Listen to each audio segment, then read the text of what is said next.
Performance rate 3.5%-এর একটু বেশি। রাত পোহালেই বেঙ্গল গ্লোবাল বিজনেস সামিট, সংক্ষেপে বিজিবিএস, চূড়ান্ত ঢক্কানিনাদে বাজারে কাঁপিয়ে রাজ্য সরকারের ঘোষণা, বেঙ্গল মিন্স বিজনেস।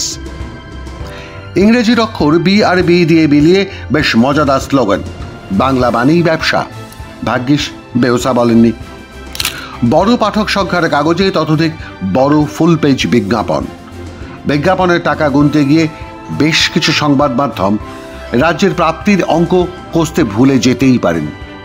মাধ্যম সে দলে নেই, সে কারণেই বেয়ারা প্রশ্নটা এবার তাহলে করেই ফেলা যাক। এই যে 2015 সাল থেকে 2023 সাল যে জগঝম্প বিজিবিএস এর নামে করা হয়, তাতে সাকুল্যে কত কোটি টাকা বিনিয়োগের প্রস্তাব এসেছে রাজ্যে? সরকার কত বলেছে? আর শিল্পে প্রকৃত বিনিয়োগের প্রস্তাবই বা কত? আগে শুনুন রাজ্য সরকারের দাবি ঘোষণা। শিল্প বিনিয়োগের প্রস্তাব 17,60,617 কোটি 2 লক্ষ টাকা। 2015 সাল থেকে 2023 সাল পর্যন্ত রাজ্যে মোট 7টি বিজিবিএস বা বেঙ্গল গ্লোবাল বিজনেস সামিট হয়েছে। কোভিডের কারণে 2020 এবং 2021 সালে বেঙ্গল গ্লোবাল বিজনেস সামিট করা যায়নি। 2024 সালেও বিজিবিএস হয়নি। তাহলে বিজিবিএস এর মোট সংখ্যা দাঁড়ালো 7টি। প্রতিটি বিজিবিএস এর শেষে রাজ্য সরকারের পক্ষ থেকে রাজ্যের মুখ্যমন্ত্রী মাননীয় মমতা বন্দ্যোপাধ্যায় রীতিমতো সাংবাদিক সম্মেলন করে জানিয়েছেন কোন বছর কত কোটি টাকা বিনিয়োগ হতে চলেছে রাজ্যে। রাজ্য সরকারের দেওয়া তথ্যেই দাবি করা হয়েছে 2015 সালে সর্বোচ্চ বিনিয়োগ হয়েছিল রাজ্যে। কত কোটি টাকা? 40,197 কোটি 25 লক্ষ টাকা। রাজ্য সরকারের ঘোষণা অনুযায়ী সবচেয়ে কম বিনিয়োগের প্রস্তাব এসেছিল 2018 সালে। চতুর্থ শিল্প সম্মেলনে বিনিয়োগের ঘোষিত প্রস্তাব ছিল 2,19,925 কোটি টাকা। আর এরপরই তৎকালীন শিল্প সচিবের ওপর রেগে যান রাজ্যের মুখ্যমন্ত্রী। যদিও তারপর থেকে পঞ্চম, ষষ্ঠ, সপ্তম বিজিএসে বিনিয়োগের ঘোষিত প্রস্তাবের অঙ্ক বাড়তেই থাকে, অষ্টমেও বাড়বে। আর এই একই সময়কালে প্রকৃত বিনিয়োগের প্রস্তাব কত? টাকার অঙ্কে মাত্র 63,609 কোটি টাকা। তাহলে এই তথ্য কে জানাচ্ছে?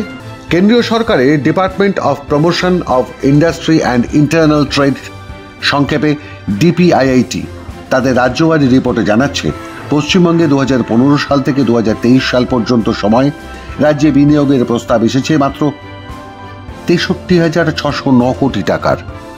তাহলে মোট প্রস্তাবের সাপেক্ষে এই বিনিয়োগের পরিমাণটা কত? হাস্যকরভাবে কম। শুরুতে যে সংখ্যা দিয়ে শুরু করেছিলাম সেই 3.61%।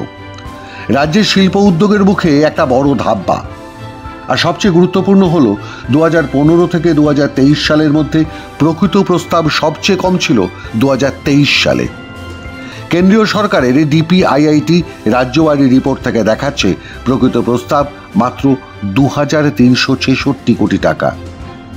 ডিপিআইআইটি গোটা দেশের রাজ্যবাড়ি বিনিয়োগের প্রস্তাব, নির্মীয়মান শিল্প কারখানা, সেখানে কর্মস্থানের মতো বিষয়ের হিসেব রাখে। সম্ভবত সে কারণেই 2024 সালে বিজিবিএস করবার সাহস দেখাননি রাজ্য সরকার। আর সেই বিজিবিএস এবার বছর ঘুরে হতে চলেছে 2025 সালে। দুটো ছোট্ট উদাহরণ দিলেই শিল্প কারখানা না হওয়ার বাস্তব ছবিটা পরিষ্কার হবে। প্রথমে বিদ্যুৎ।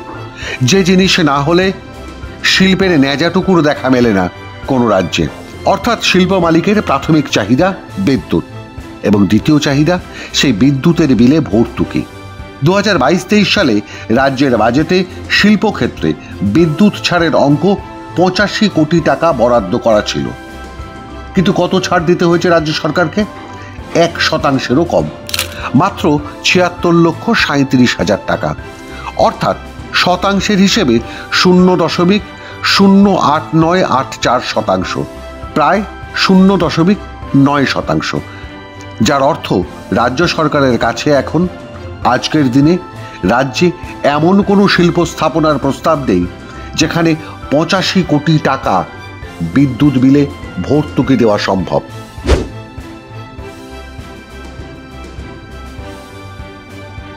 2015 প্রথম বেঙ্গল গ্লোবাল বিজনেস সামিটে মুখ্যমন্ত্রীর ঘোষণা ছিল ভোর সাগর সমুদ্র বন্দর। তাজপুরের সুবর্ণরেখা নদীর মোহনায় গভীর সমুদ্র বন্দরের পরিকল্পনা ঘোষণা করেছিলেন মাননীয় মুখ্যমন্ত্রী। রাজ্য সরকার কেন্দ্রীয় জাহাজ মন্ত্রকের যৌথ প্রকল্প হিসেবে গড়ে তোলার গল্প শুনিয়েছিলেন। আর 2019 সালে ওড়িশা ওই সুবর্ণরেখা নদীর মোহনায় গভীর সমুদ্র বন্দরের পরিকল্পনা করে। জায়গাটার নাম ধামরা। জমি হস্তান্তর হয়ে যায়, কাজ শুরু হয়ে গেছে। কাজ শেষ হলে পূর্বাঞ্চলের সবচেয়ে বড় গভীর সমুদ্র বন্দর হতে চলেছে এই ধামরা। 2015 সালের মুখ্যমন্ত্রীর প্রস্তাব, ভোরসাগরের সলিল সমাধি হয়েছে। অথচ 2006 সালে কুলপিতে গভীর সমুদ্র বন্দরের পরিকল্পনা করেছিলেন সে সময়ের বাম সরকারের মুখ্যমন্ত্রী। সেই ডিপসি পোর্ট আটকাতে জমি আন্দোলনের নামে নৈরাজ্য সৃষ্টি করেছিলেন সেই সময়ের বিরোধী নেত্রী মমতা বন্দ্যোপাধ্যায়। আটকে রেখেছিলেন কুলপির ডিপসি পোর্ট প্রকল্প। ডায়মন্ড হারবারের কাছে কুলপিতে 3200 একর জমি তৎকালীন রাজ্য সরকার অধিগ্রহণও করেছিল। দুবাইয়ের ডিপি ওয়ার্ল্ড, ক্যাভেন্টাস অ্যাগ্রো এবং পশ্চিমবঙ্গ সরকারের WBIDC যৌথভাবে এই গভীর সমুদ্র বন্দরের কাজ করবার কথা ছিল। একইভাবে আটকে দেওয়া হয়েছিল হলদিয়া শিল্পাঞ্চলের সম্প্রসারণের প্রশ্ন। সেই সম্প্রসারণও আজও রয়ে গেছে কাগজ কলমে। এমনকি সাম্প্রতিক এক পরিসংখ্যানে HDA জানাচ্ছে 2010-11 আর্থিক বছরে হলদিয়া ডেভেলপমেন্ট অথরিটির হাতে যে 5,500 একরের বেশি জমি পড়ে আছে, যেখানে ভারী শিল্প করা সম্ভব, সেই 2011 সালের পর 2024 সাল এসে গেলেও এ রাজ্যের মমতা বন্দ্যোপাধ্যায়ের সরকার ওই অধিগৃহীত জমির 2900 একর এখন পর্যন্ত সরকারি মিউটেশন করে উঠতে পারেনি এবং HDA সম্প্রসারণের কাজ 1 ইঞ্চিও এগোয়নি।